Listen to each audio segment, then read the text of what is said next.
ipò owó gan ni ọ̀rọ̀ Yorùbá nation dé tó dé dúró báyìí nílẹ̀ Yorùbá. Arákùnrin kan wà, retired army ni, ó fi àtẹ̀jíṣẹ́ kan ó fi ránṣẹ́ sí mi, ó ní ká forúkọ bò láṣìírí nítorí pé àwọn kan wà nínú àwọn ológun tó jẹ́ pé wọ́n ti rìtáyà, tó jẹ́ pé àwọn gan fọwọ́ sí Yorùbá nation. Ó láwọn gangan fúnra àwọn fọwọ́ sí, àwọn ní group tó jẹ́ pé àwọn gangan fọwọ́ sọ̀rọ̀ Yorùbá nation yìí. Àtẹ̀jíṣẹ́ yìí màá play ẹ̀ fún yín kẹ́ ẹ gbọ́ tí arákùnrin yìí sọ lórí ọ̀rọ̀ Yorùbá nation àti lórí báwọn ọba alẹ̀ Yorùbá ṣe ń ṣe kébékébé lórí ọ̀rọ̀ Yorùbá nation. Ẹ farabalẹ̀ kẹ́ ẹ tẹ́tí lẹ́kọ̀ọ́, ẹ gbọ́ àtẹ̀jíṣẹ́ yìí, á ṣàǹfààní fún gbogbo wa. Lágbára Ọlọ́run bógo bá ti ń jẹ́ ti Kristi, a máa gbalẹ̀ Yorùbá.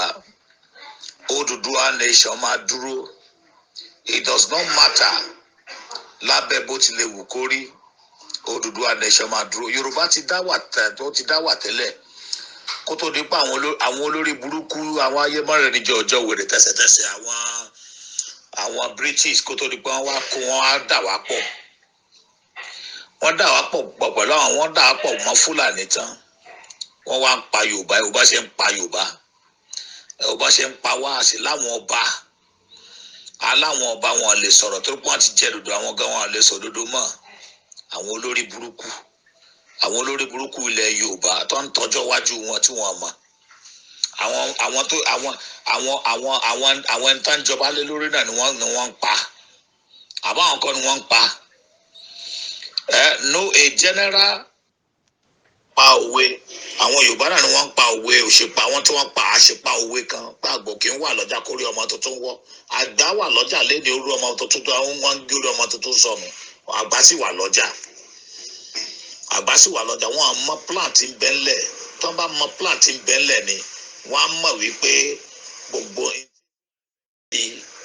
tó fẹ́ fi gbogbo Yorùbá àti Ìgbò ṣe kìí ṣe nǹkan àwàdà, kìí ṣe Yorùbá ní kìí ṣe Ìgbò àti Yorùbá nìkan. Wọ́n fẹ́ jọba lórí everybody ni.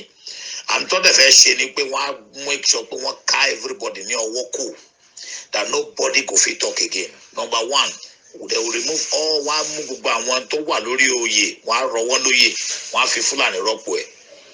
So ẹrú ni Yorùbá máa ṣe, ẹrú ni Ìgbò máa ṣe. Àwọn olórí burúkú ọba ilẹ̀ Yorùbá wọ́n bínú àwọn ọba yẹn lọ́wọ́lọ́wọ́. Mo fọ́ lọ́ba ṣẹlẹ̀ rí. Ọlọ́run gbé nìkan tó máa jà fún wa, ó gbé dìde. Sunday Igboho ó gbé dìde. Instead kan gbàtì lẹ́yìn wọ́n ti ronú nǹkan tó máa bọ́ sí wọn lọ́wọ́, wọ́n ti ronú nǹkan tó máa bọ́ dànù lọ́wọ́ wọn. Tá a bá support Sunday Igboho yìí nísìn, àwọn lè má jọba mọ́. Gbogbo tí wọ́n rò nìyẹn.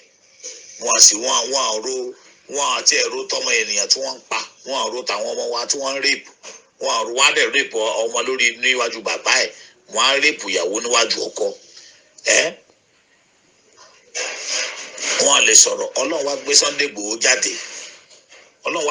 Igboho jáde. Instead kí wọ́n gbàtì lẹ́yìn, wọ́n dákẹ́ wọ́n wòran. Sódẹ́só yẹ kó rí bẹ́ẹ̀. Yorùbá nation has stand. Lágbára Ọlọ́run Elédùmarè, Yorùbá nation ti dúró. Yeah, no going back. Ǹjẹ́ ẹ ti gbọ́ àtẹ̀jíṣẹ́ yìí? Ẹ̀gbọ́n tí ajagun fẹ̀yìntì yìí nínú iṣẹ́ ológun, iṣẹ́ ẹ̀gbọ́n tó sọ wípé àwọn kan wà nínú ọmọ ológun tó jẹ́ pé àwọn fúnra wọn gan fọwọ́ sí Yorùbá nation. Ó dẹ̀ sọ báwọn ọba wa ṣe ń ṣe kébékébé lórí ọ̀rọ̀ Yorùbá nation.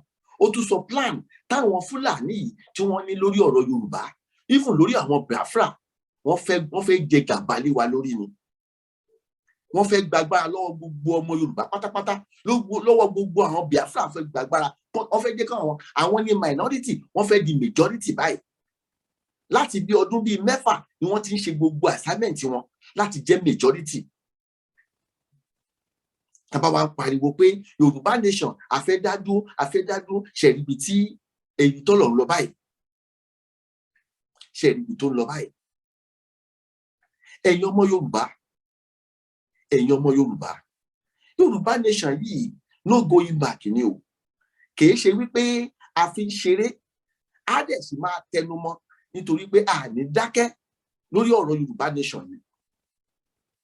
Ẹ̀yin ọmọ Yorùbá, ẹ má jẹ́ ó sú yín o, ẹ má jẹ́ ó rẹ̀ yín, nítorí wípé ìgbín tẹnumọ́gi ògùn bó pẹ́ bóyá gbogbo àwọn politician tó jẹ́ Yorùbá nílẹ̀ Yorùbá wọ́n ń bọ̀ wá sí Yorùbá nation yìí, wọ́n ń bọ̀ wá darapọ̀ mọ́ wa, nítorí pé mo gbàgbọ́ wípé àwọn Fúlàní wọ́n máa padà dá Yorùbá ni. Àwọn DSS Nàìjíríà ṣáfẹ́ sọ pé nǹkan dààmú wọn ni, DSS la fẹ́ pè wọ́n ni àbí SSS, nítorí wípé ìròyìn tó tẹ̀ wá létí ni wípé arákùnrin kan wà tí wọ́n ń pè ní Dàda Ifáṣòótọ́. Dàda Ifáṣòótọ́ ọmọ Yorùbá ni tó ń gbé ní ìlú Èkìtì. Lẹ́yìn ìgbà tí àwọn DSS àbí àwọn SSS tán wá rédí ìlú olóyè Sunday Ìgbòho ní July 1st, gbogbo àwọn èèyàn tó ṣalamí, àwọn ọ̀tá Yorùbá tó ṣalamí bí wọ́n ṣe lọ rédí ilé olóyè Sunday Ìgbòho, àwọn náà ló ń ṣalamí fáwọn kọ̀ọ̀kan táwọn DSS Nàìjíríà tí wọ́n lọ ń gbé, tó jẹ́ pé àwọn ẹbí wọn ò mọ whereabout tí wọ́n dè ní eléni. Irú ẹ̀ ni arákùnrin tí à ń pè ní Dàda Ifáṣòótọ́ yìí, ògbójú babaláwo ni nílùú Èkìtì, ẹni tó máa ń pawọ́dà ni nílùú Èkìtì. Arákùnrin yìí òun gan-an ọ̀rọ̀ Yorùbá nation yìí kò fi ṣeré. Òun gan mọ̀ pé bí Nàìjíríà ṣe ń lọ yìí, ọkọ̀ tó ń wa Nàìjíríà tó ń wà lọ ní èbúté odò yìí àti ìmọ̀bi tó fẹ́ gúnlẹ̀ sí. Arákùnrin Dàda Ifáṣòótọ́ yìí òun gangan fi gbogbo ara support Yorùbá nation. Ṣùgbọ́n àwọn wo ló wà nínú Yorùbá tó jẹ́ pé wọ́n lọ ń ṣe alamí fún àwọn DSS Nàìjíríà lórí àwọn tó ń ṣe agitators, lórí àwọn tó jẹ́ alágbára nílẹ̀ Yorùbá tó ń ṣe agitation Yorùbá nation yìí? Àwọn wo ló ń ṣe alamí? Lẹ́yìn ìgbà tí àwọn DSS tí wọ́n lọ sílé olóyè Sunday Ìgbòho without search warrant, tí wọ́n lọ invade ilé olóyè Sunday Ìgbòho, ọ̀sẹ̀ kejì sígbà tí wọ́n kó àwọn tí wọ́n kó lé olóyè Sunday Ìgbòho, àwọn 12 tí wọ́n kó lọ síbẹ̀, ọ̀sẹ̀ kejì náà ni àwọn tó lọ ṣe alamí tí wọ́n fi lọ rédí ilé olóyè Sunday Ìgbòho lọ ṣe alamí tí wọ́n fi lọ gbé Dàda Ifáṣòótọ́ tí wọ́n fi lọ gbé nínú ilé rẹ̀ lẹ́kìtì. Wọ́n ní bọ́n ṣe gbé e gan, àwọn DSS wọ́n wá bíi kidnapper ni.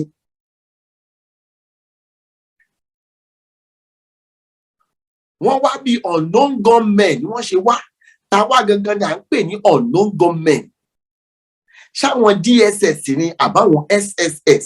Nítorí pé tá a gbọ́ ni wípé Dàda Ifáṣòótọ́ kò sẹ́ni tó mọ whereabout tiẹ̀ nígbà tí wọ́n fi gbé nínú ilé ẹ̀, tí wọ́n fi kidnap ẹ̀ nínú ilé ẹ̀ tó fi gbé lọ sí Àbújá.